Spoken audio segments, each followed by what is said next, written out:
September 15th, 1963. 4 young girls were busily preparing for their big day. It was the Youth Day Sunday service at 16th Street Baptist Church. As they were making final touches to their white dresses, the bomb exploded. These 4 young girls, Addie Mae Collins, Carol Robertson, Cynthia Wesley, and Denise McNair, were all killed. Poor Cynthia was decapitated. Her parents could only tell it was their daughter by the shoes she was wearing and the ring on her finger. Shortly after that, a young white lawyer named Charles Morgan Jr. stood in front of the Young Men's Business Club in Birmingham, Alabama, an all-white club, and he asked them a series of questions. He said, "Who did it? Who threw that bomb?" And then he gave them what he thought was his answer: "We all did it. Every last one of us." Charles Morgan Jr. went on to explain that every time someone had laughed at a racist joke, every time someone had used a racial slur, every time the fact that a bomb had already blown up, and it had happened so often that this place had already earned the nickname Bombingham. And he was saying that although you may not have personally planted the dynamite that murdered these 4 little girls in a racist terrorist act, if you did nothing, then you were part of the problem. What Charles Morgan Jr. was saying is that the most egregious acts of racism, like a church bombing, can only occur within a context of compromise. Now, we love talking about this idea of reconciliation and black and white people and other people of different races, ethnicities coming together. But I seldom use that word reconciliation anymore because of what it has become. This sort of kumbaya, let's all get together. You know, the more we get together, the happier we'll be. And that's it.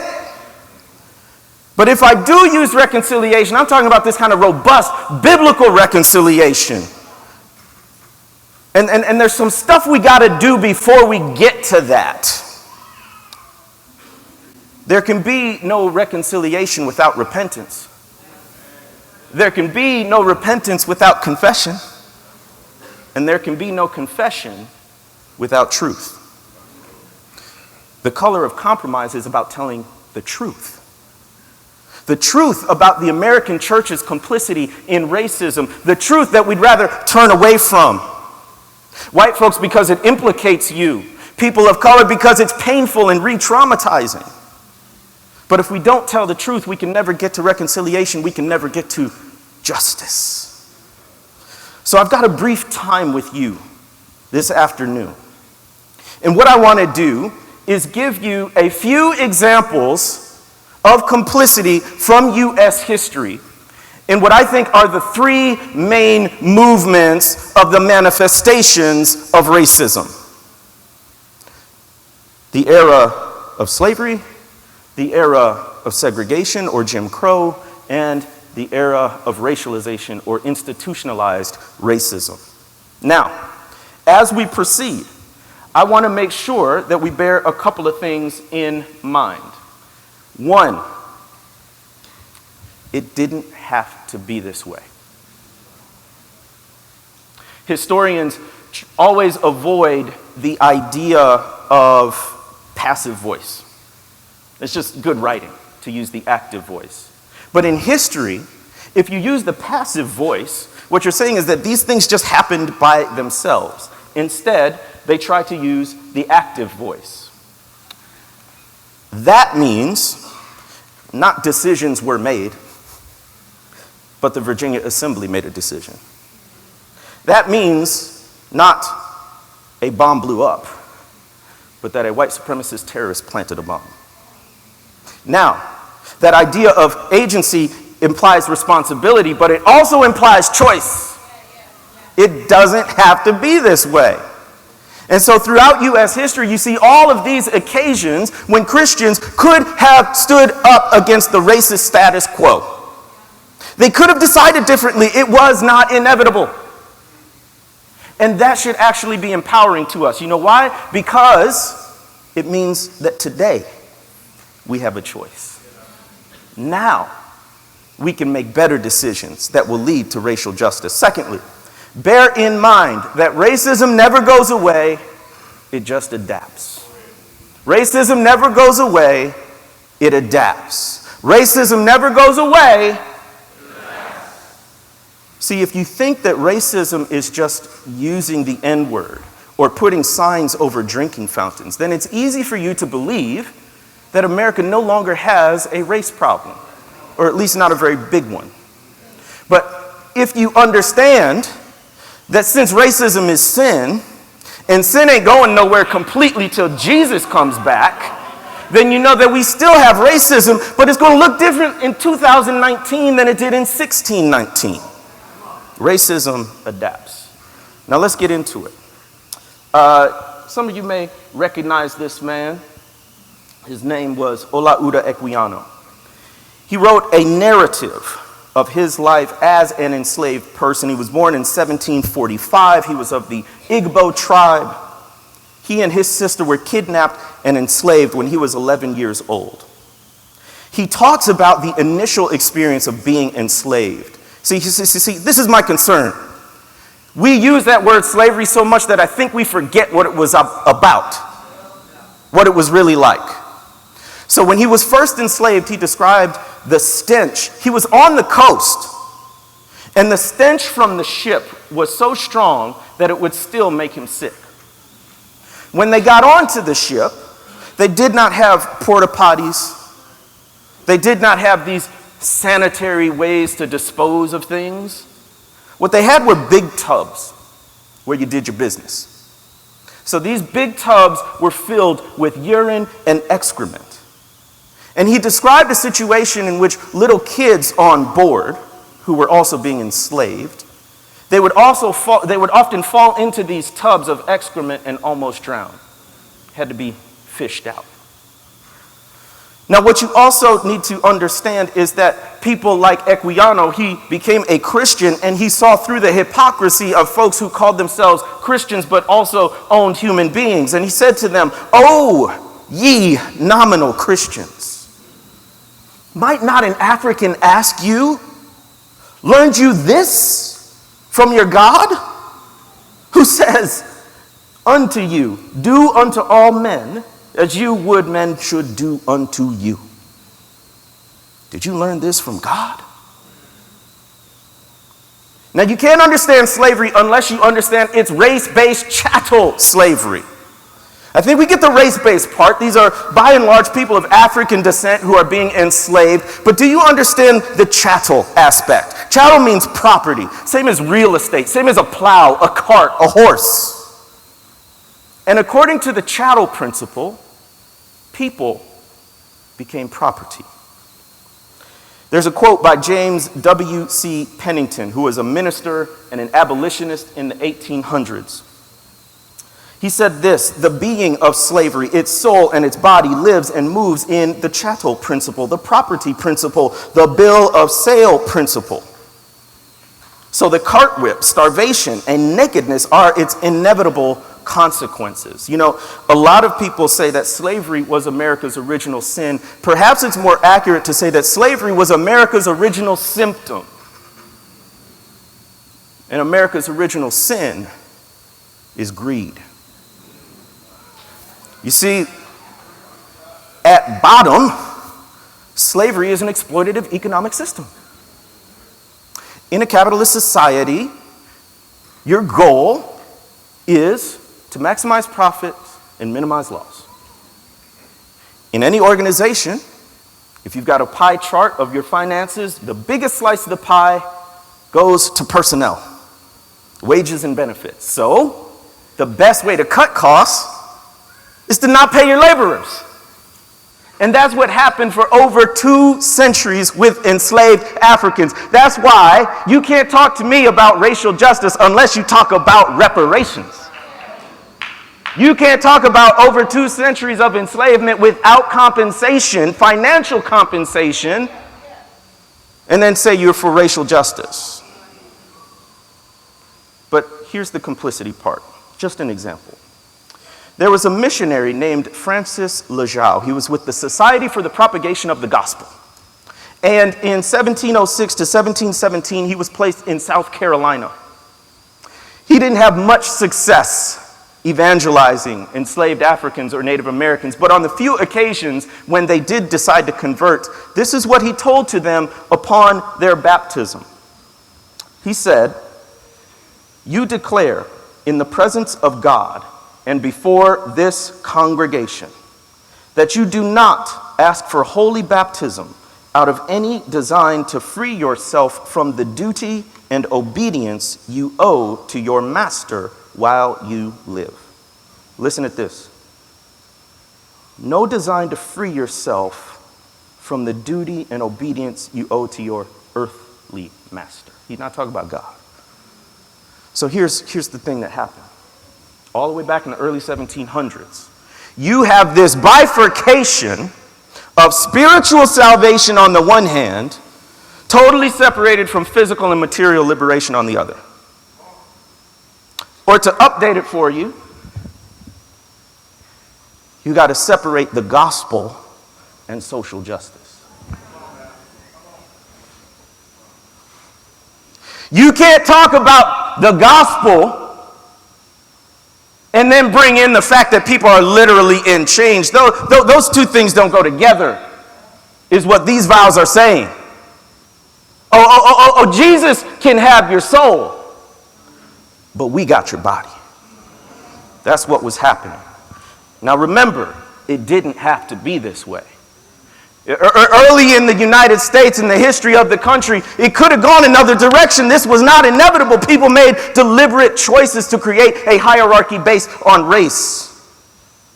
And also remember that racism never goes away, it adapts. So that brings us to the era of segregation. So, I could go into this, but never let anyone tell you that the Civil War was about anything other than slavery. And mind you, to this day, the nation's bloodiest war is still the Civil War and fought over slavery.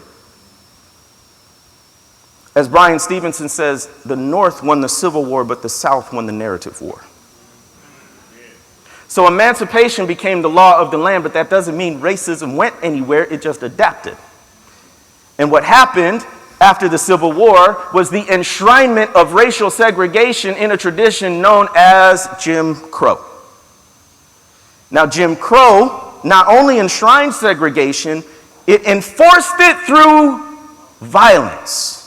This, my friends, is why we have to be so careful about language, why we have to be so careful about words, why we have to be so careful about ideas, because ideas and words turn into action. That's what happened. Now, I apologize in advance for the graphic nature of what I'm about to describe, but if we're going to tell the truth about the American church's complicity in racism, then we got to know it in its violent, bloody ugliness. It was right here in Georgia,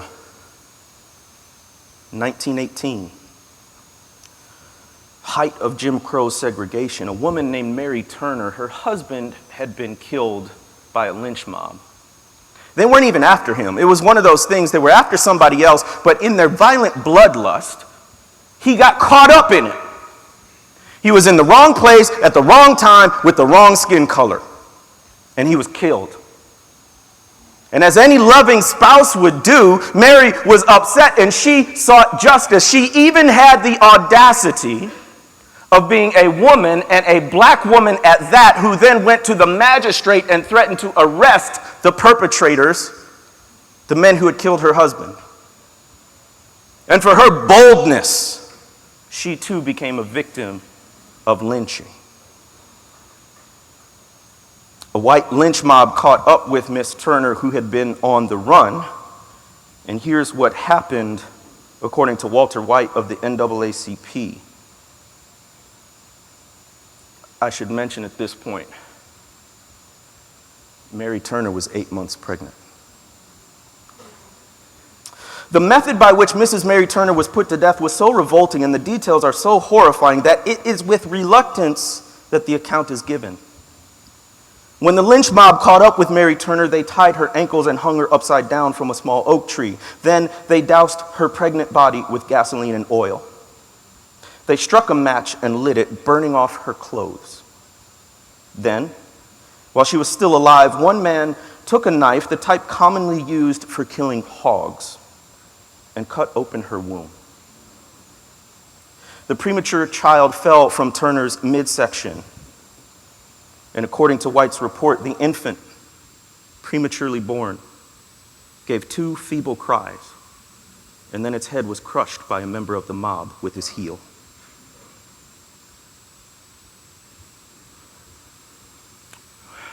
We often refer to something called the Great Migration.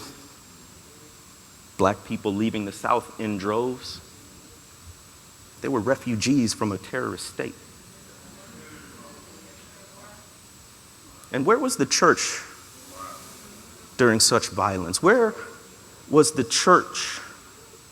What did Christians do about such racial terrorism? Well, black Christians were fighting for their lives. Churches being burned, all that. But when it came to white churches, especially the theologically conservative ones, well, they were mostly silent, apathetic, or worse.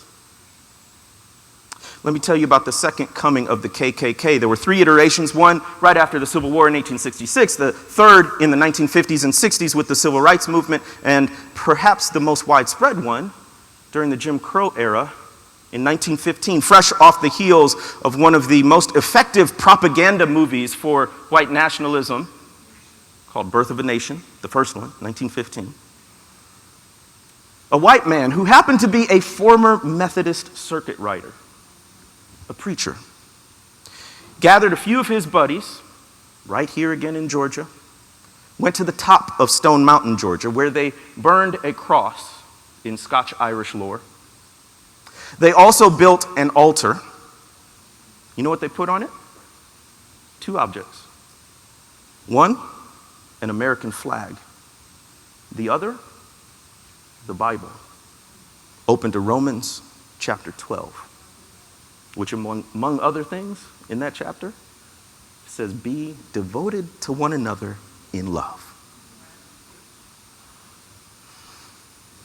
This union between some white Christians and nationalism has a very old history. But even as recently as last Saturday, we see it's still a very present problem. Remember, it didn't have to be this way. Also remember, racism never goes away. So, let me catch us up on some slides real quick here. They didn't start the clock on time, so you got what you got. You get bonus. All right. There's Stone Mountain. The era of racialization.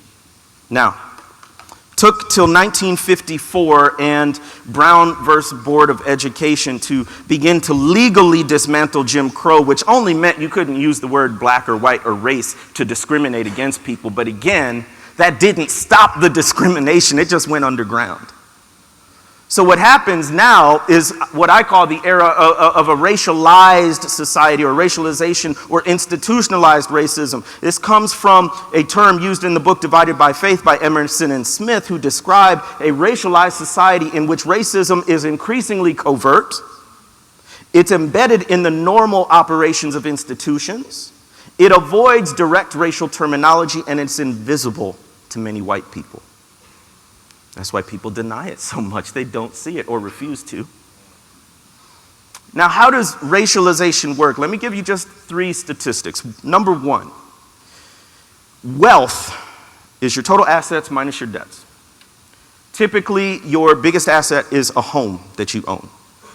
We know that the rates of home ownership differ by race and demographics. So what comes down to us in terms of a racialized society is that the median black family, according to the Institute of Policy Studies, owns $3,600 in assets, which represents 2% of the median white family's wealth.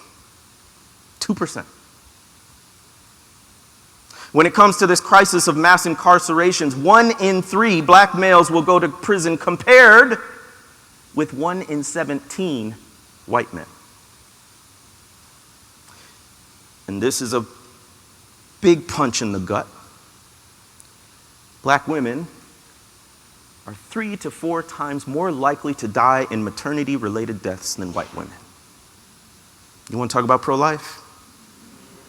Let's slave black mamas and their children. Let's reduce that disparity so that it's not lethal for black women to have babies because of the health care in this country. That's the way institutionalized racism works. It's invisible, it's hidden, it's underground, but it's still there. A lot of people don't realize how Black Lives Matter started. See,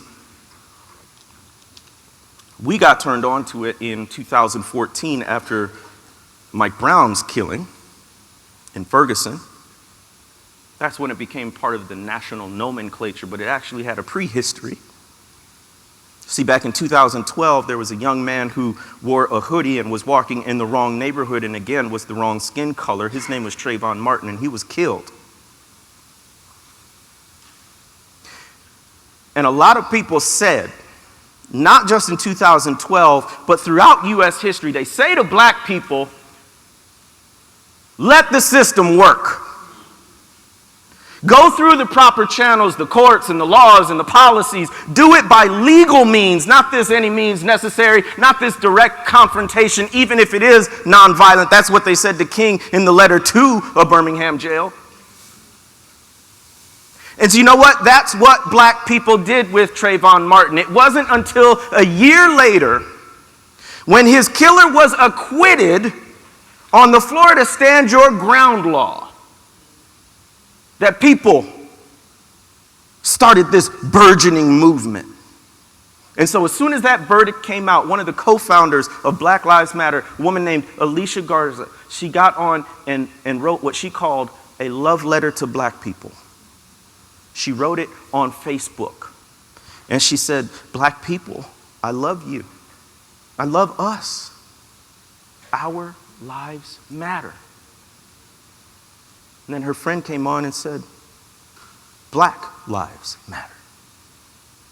That was the genesis of it. When justice was not done, when we let the system work and it was broken. Now, I don't have time to go into the 2016 election. But you know the exit polls that showed white evangelicals who voting for this current president at a rate of about 4 out of 5. I'll just leave you with this quote from Michael Emerson, who co-wrote that book, Divided by Faith. The election itself was the single most harmful event to the whole movement of reconciliation in at least the past 30 years.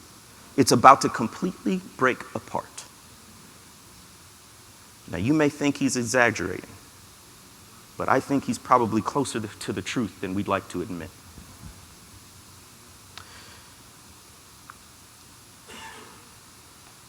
As we wrap up here, I want to let you in on a little secret. This whole book, The Color of Compromise, it was just an elaborate setup. Yeah. It was all a setup to get you to the last chapter. And that last chapter is called The Fierce Urgency of Now. Now, they don't give me enough time, but I'd let you hear from Dr. Kang himself.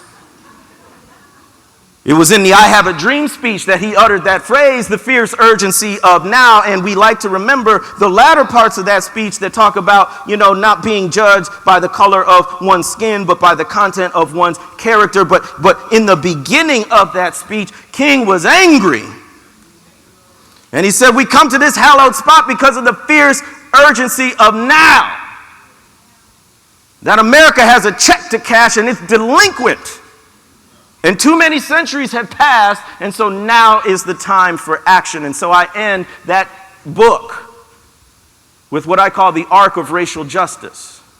It's an acronym that stands for awareness, relationships, commitment. Awareness, you need to increase your knowledge. You need to know the racism playbook. And black folks, it's not enough just to be black.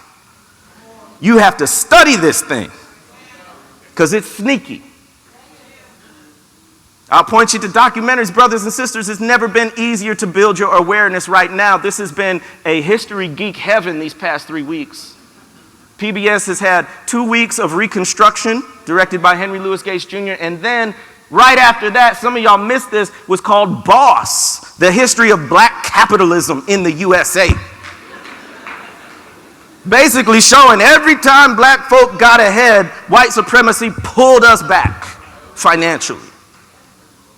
So watch that stuff. And I'm going to make a plug for specifically building your awareness of U.S. history. Y'all got the theology books. I promise you do. Look at your library right now. What you don't have is U.S. history by academics. Look for academic presses, not just the popular histories that you see in Barnes & Noble, although my book's in Barnes & Noble, so don't, careful of that rule. Second part is relationships. All I'll say to you is all reconciliation is relational. When God wanted to reconcile man to himself, humankind to himself, he didn't send a tweet, a Facebook post, or a memo. He sent his son. So we got to know one another. We got to put flesh on the other. The problem is that's necessary but not sufficient. See, too many of us like to stop at a cup of coffee. That ain't going to do it. The last step is commitment. That means all those stats I just laid down, those require policy solutions and changes. Those require structural changes. Mass incarceration, healthcare, educational disparities, voting rights, and more. That's where Christians need to be involved. And you want to talk about a witness? When Christians get involved in those kinds of justice issues, that's when people who are not Christians pay attention, prick up their ears. What are these folks about? I'll end with this. The last chapter, the first chapter of Joshua, the death of Moses. Joshua's about to take over and lead the people into battle in the promised land. He's understandably nervous, and he gets a word from God. 3 times in the first 9 verses, he says to Joshua, be strong and courageous. Be strong and courageous. Be strong and very courageous. Brothers and sisters, when it comes to racial justice in this country, I don't think we have a how-to problem. I think we have a want-to problem. I think we know what to do. I think we know how to fight this stuff. The question is, are we willing to do it? And my good news to you today is the good news that God gave to Joshua, because attached to that command, it was not optional, attached to that command, be strong and courageous, he put a promise. He said, I'm with you wherever you go. Now in the Old Testament, that was a promise. In the New Testament, it's a person. His name was Emmanuel, which means what? God with us. So brothers and sisters, as you look at this demonic beast called white supremacy and racism and this horrific history of American church's complicity in racism, you have no need to fear. You have no need to shrink back. You have no need to say, oh, I'm afraid of the names they're going to call me. Am I going to be a Marxist, a social justice warrior, a critical race theorist, or whatever they call me today? You ain't got to worry about that, because greater is he who is in you than he who is in the world. And God said, lo, I will be with you even until the end of days, even as you fight white supremacy. So I say God is with us, so go. And the time for the American church's complicity in racism, brothers and sisters, is long past. It is time to practice a courageous Christianity. Thank you.